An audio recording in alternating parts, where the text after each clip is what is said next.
गणनाथ सरस्वती रवि शुक्र बृहस्पति पंचैतान् संस्मरेन्नित्यं वेदवाणीं प्रवर्तयेत्। ज्ञान संजीवनी के पावन उद्देश्यों द्वारा निर्मित एवं संचालित व्यासपीठ.org में आप सभी का स्वागत है।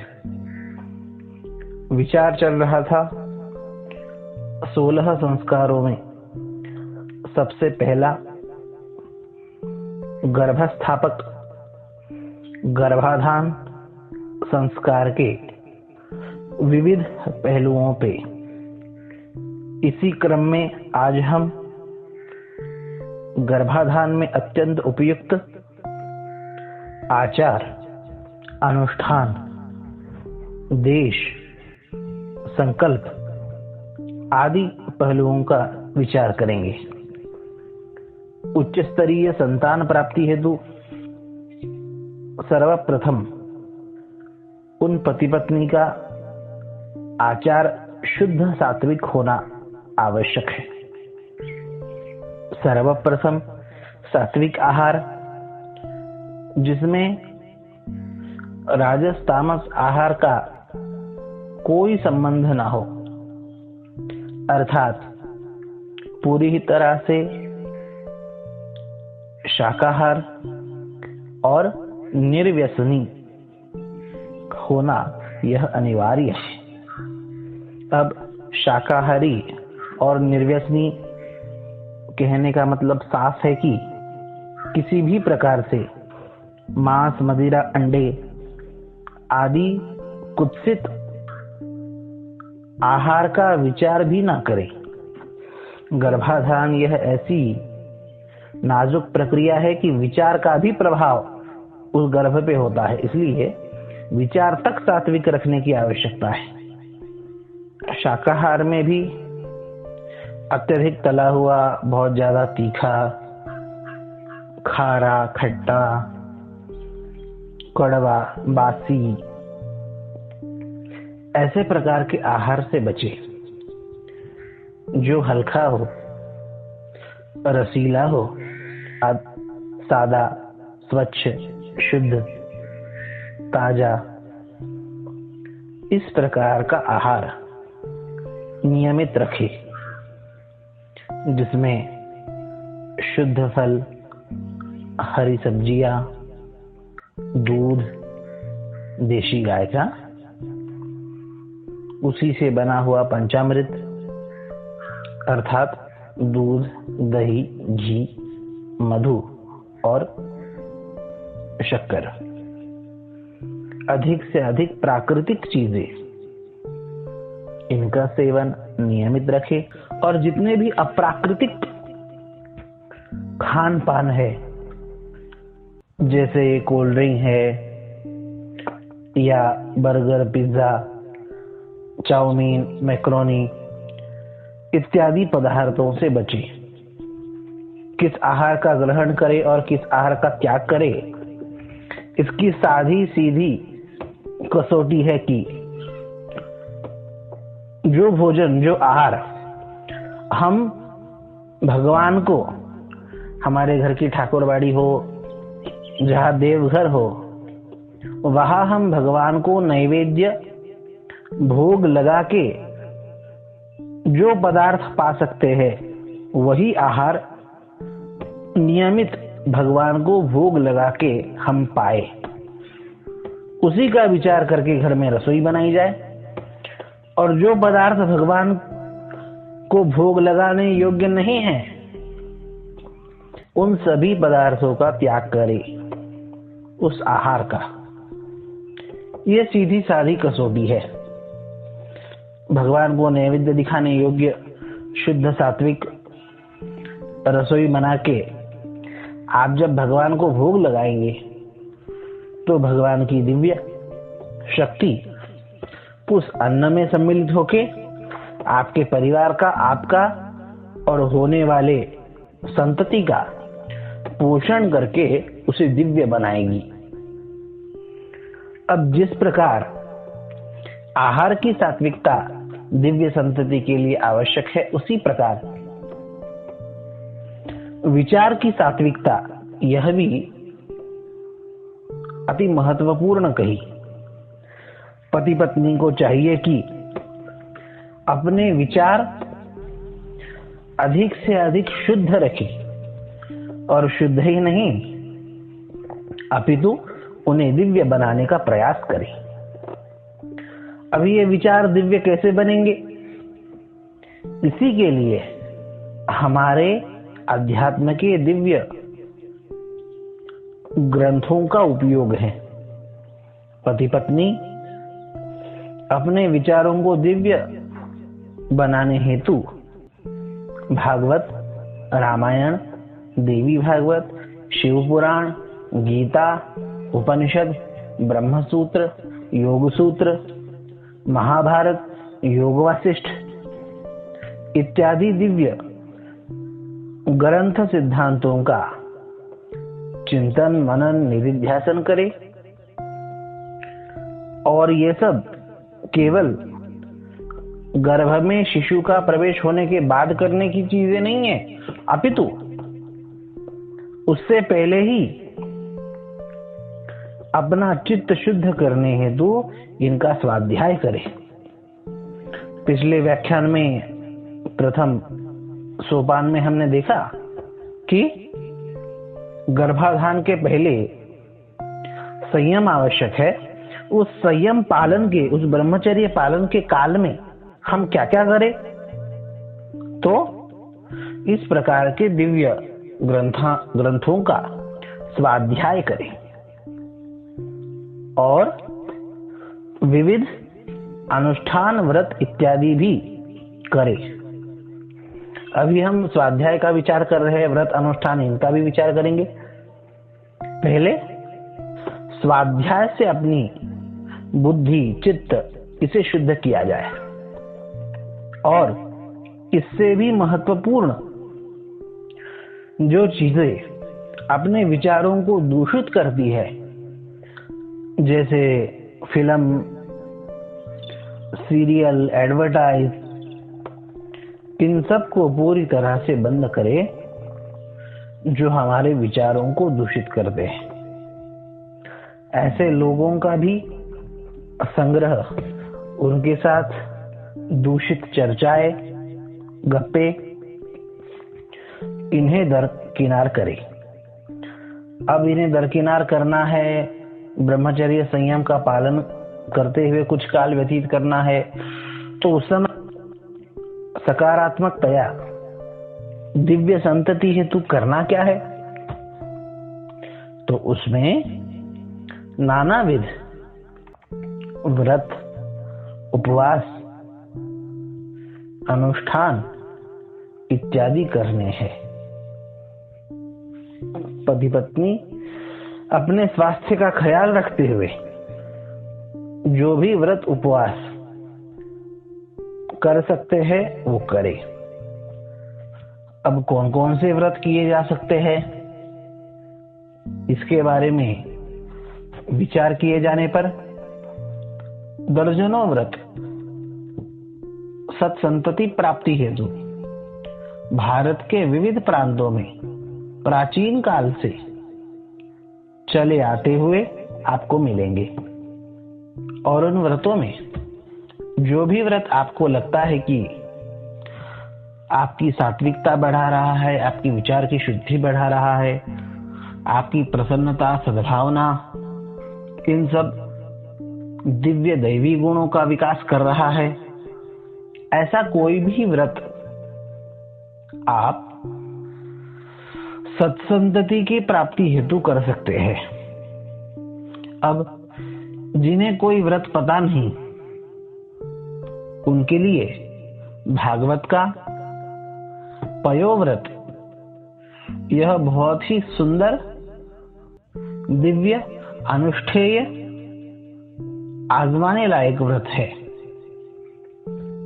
इसमें मुख्य बात यह है कि 12 दिन दूध पे रह के भगवान की आराधना, पूजन, अर्चन, हवन, श्रवण, चिंतन, भजन, गायन इत्यादियों के माध्यम से भगवान की भक्ति की जाए।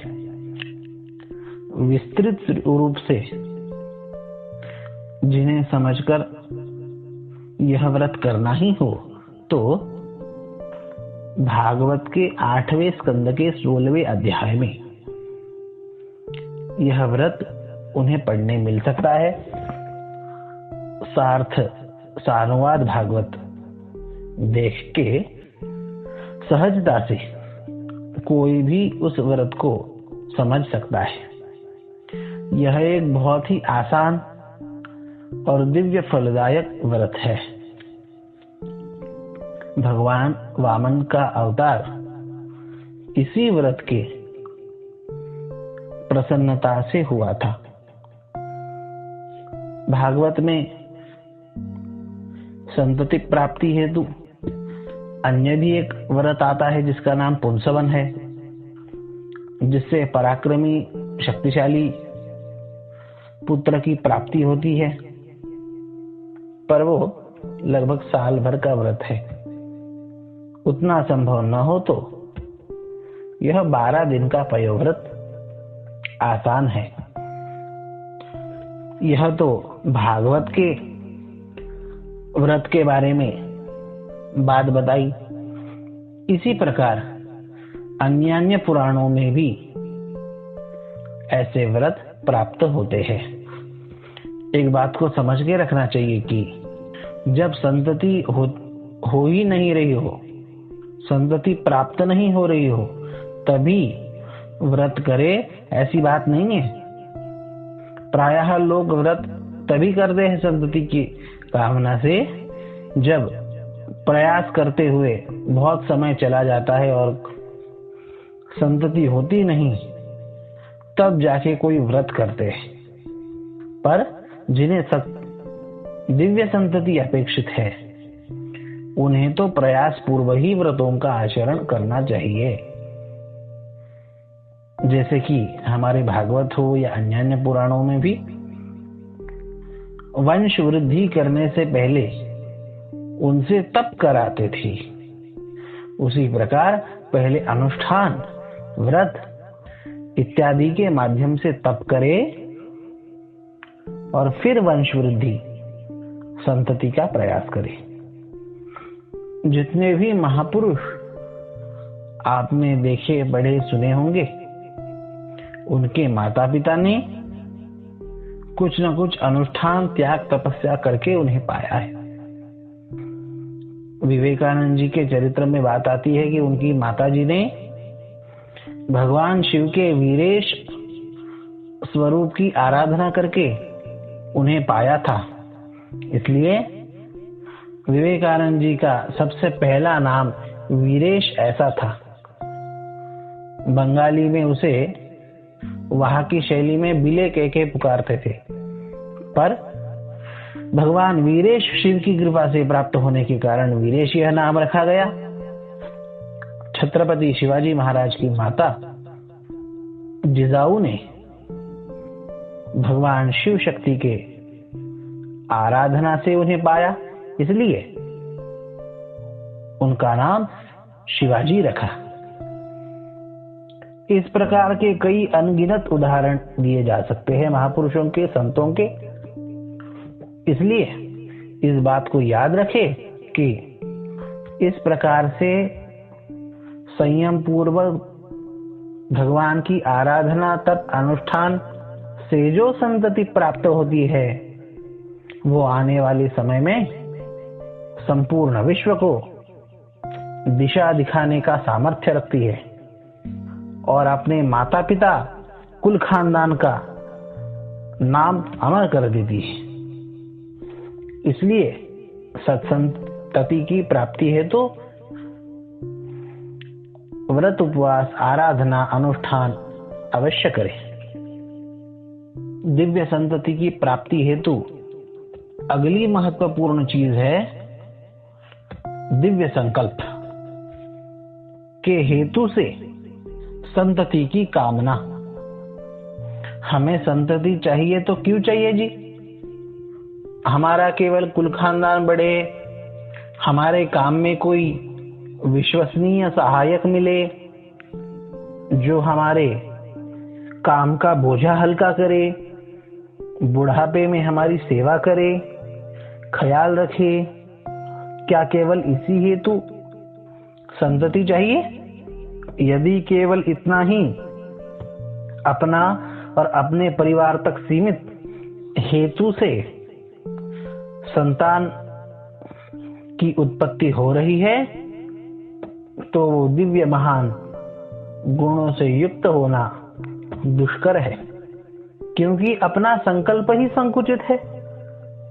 जब संकल्प संकुचित होता है तो उस संकल्प के अनुसार फल की प्राप्ति भी संकुचित, सीमित, अल्प और तुच्छ ही होती है।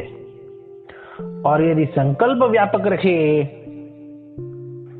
कि मुझे संतति विश्व सेवा के लिए चाहिए, जगत कल्याण के लिए, दीन दुखी, जरूरतमंद, गरीब, इनकी सेवा के लिए चाहिए।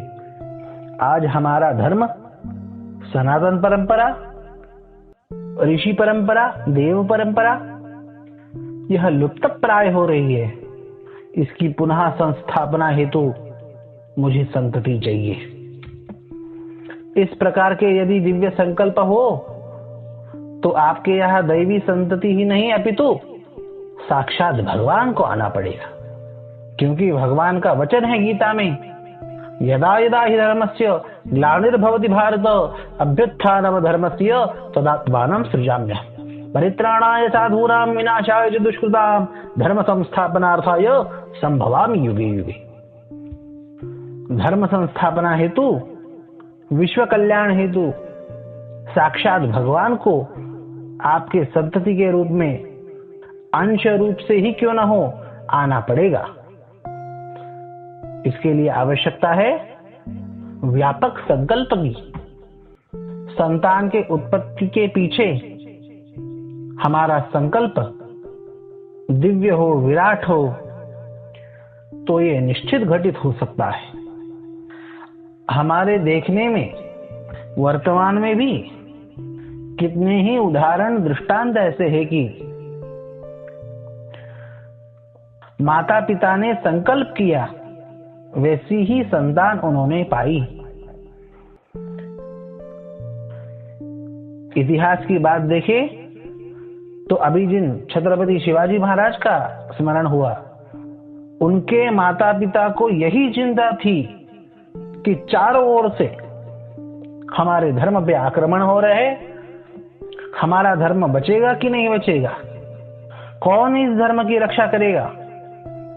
कोई तो होना चाहिए जो आगे आके अपने धर्म की रक्षा करे और पुनः संस्थापना करे। भगवान ऐसे किसी को भेजो, ऐसे किसी को भेजो। यह धर्म संस्थापना के संकल्प से की हुई प्रार्थना का फल रहा कि विपरीत काल में भी हिंदवी स्वराज्य की संस्थापना होके अपना धर्म नष्ट होने से बचा। वो उन पवित्र माता पिता के शुभ शिव संकल्प का फल था। और जितने भी अन्य महापुरुष धर्म को ग्लानि आने पर जब धर्म संकट में हो, उस समय उत्पन्न होके धर्म का उद्धार किए हैं।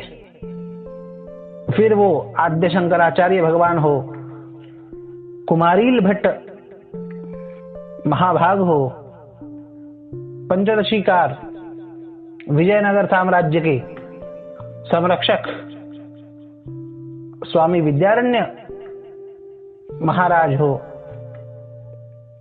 समर्थ गुरु रामदास स्वामी महाराज हो, जिन्होंने बचपन में ही विचार किया विश्व कल्याण का। एक बार वो बचपन में अकेले में एक जगह जाके रो रहे थे। उनकी माँ उन्हें ढूंढती हुई आई और कहा कि नारायण, उनके बचपन का नाम नारायण था। अरे नारायण, तुम क्यों रो रहे हो? तब उस छोटे से नन्हे से 3-4 साल के बालक ने कहा कि मां, चिंता कर तो विश्वाची, मैं विश्व की चिंता कर रहा हूं।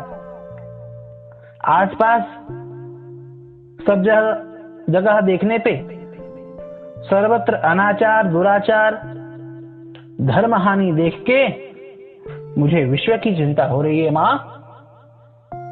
उन्हीं समर्थ गुरु रामदास स्वामी महाराज जी ने कठोर तप करके शक्ति अर्जित की और कितना महान कार्य किया होगा, कितना विशाल कार्य किया होगा। आज से तकरीबन 400 साल पहले पूरे भारत में पैदल भ्रमण करके 1100 मठों की स्थापना की। कितने? 1100। और उनमें से 700 की सूची तो आज भी उपलब्ध है। और कई मठ उन्होंने संस्थापित किए हुए आज भी चल रहे हैं।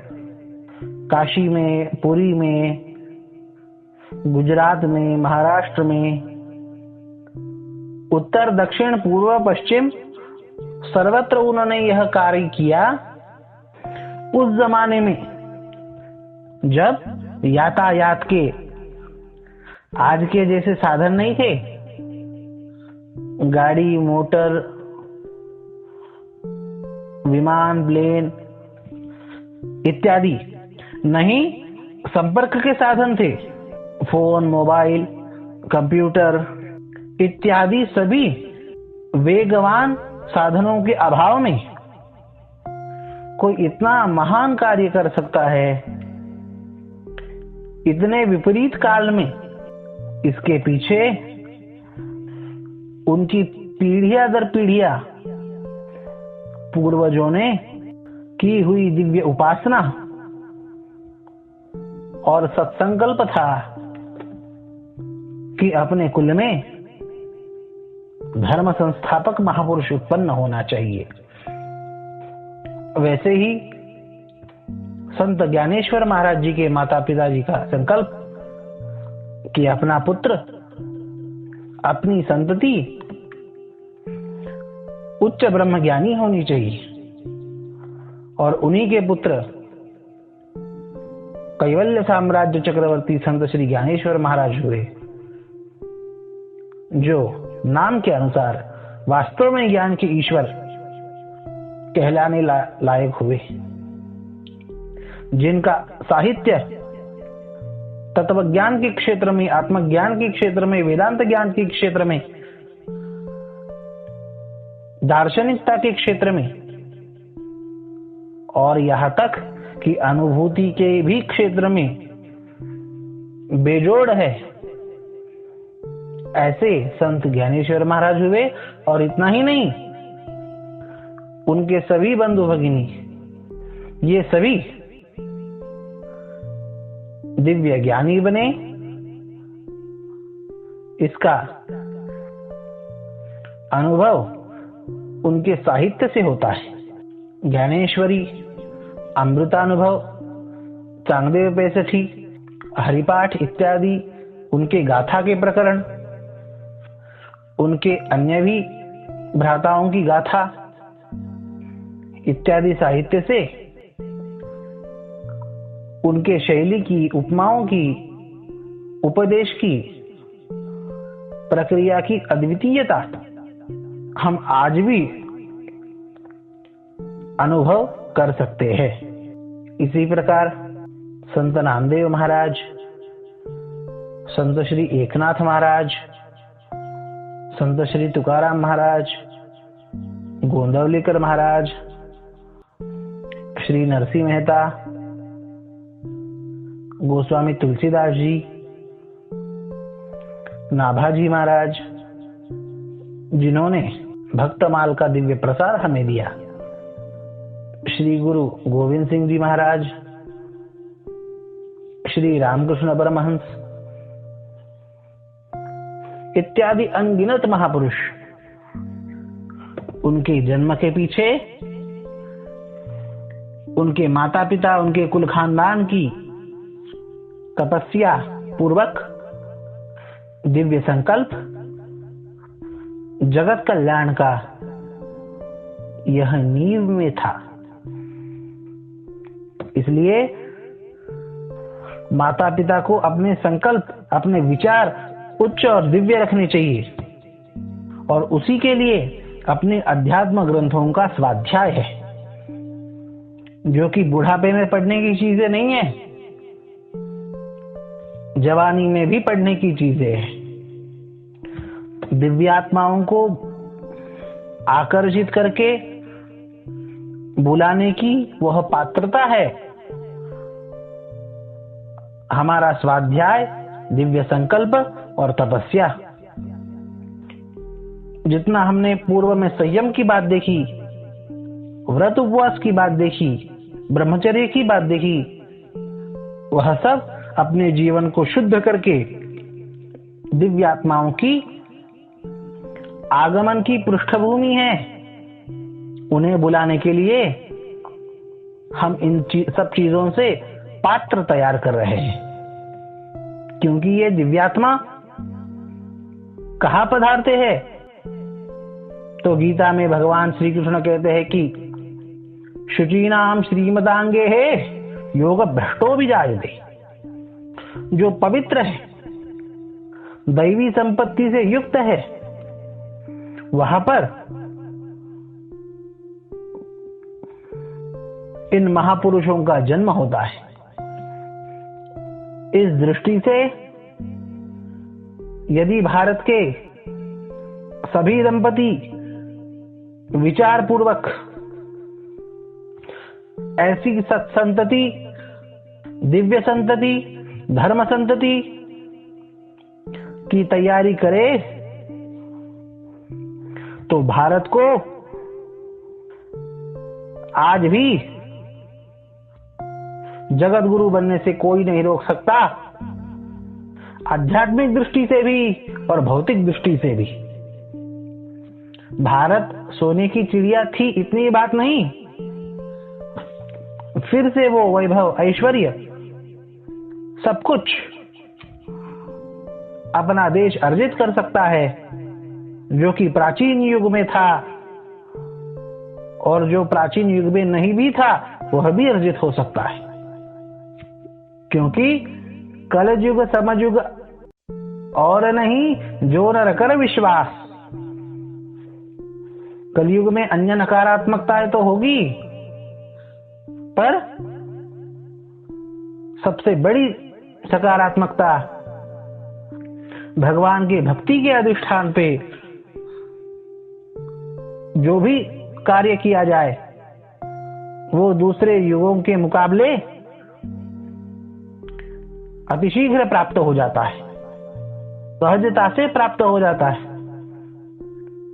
इसलिए संतति का हेतु दिव्य रखे, उच्च रखे, व्यापक रखे।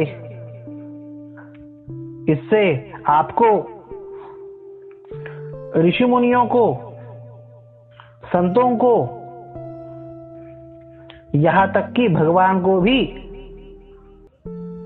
बुलाना नहीं पड़ेगा, वो स्वयं चल के आपके संतति के रूप में आपको प्राप्त होंगे। प्राप्त हो ही इसी मंगल कामना के साथ आज के सत्र को विराम। ओम शांति शांति शांति।